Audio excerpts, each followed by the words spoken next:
اگه کسی رو داشتم دیگه در به در نبودم، با غم و غربت و اندوه دیگه هم سفر نبودم.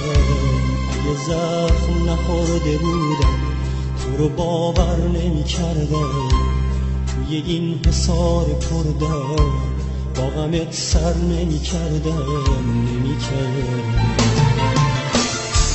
من اگه کسی رو داشتم دیگه در به در نبودم، با غم و غربت و اندوه دیگه هم سفر نبودم.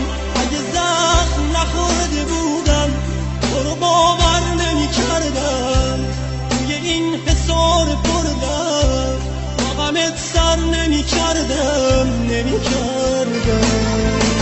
تولی شب زده بودم پشت گریه صدات کردم، از پس آینه عشق تا همیشه نگات کردم. درد عشق معنای مرگه، مسلخ پاییز و برگه، قصه عشق و حقیقت، قصه گل و تگرگه.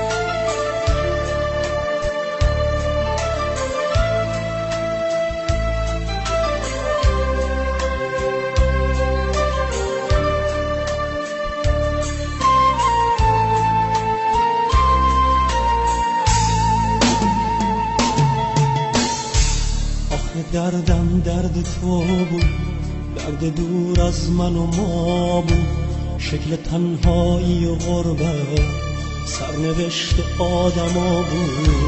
با چشات دنیا رو دیدم، حتی من فردا رو دیدم، توی قلب قطره بودم، با تو من دریا رو دیدم. آخه دردم درد تو بود، درد دور از من و ما بود، شکل تنهایی و غربت سرنوشت آدما بود. با چشات دنیا رو دیدم، حتی من فردا رو دیدم، توی قلب قطره بودن، با تو من دریا رو دیدم.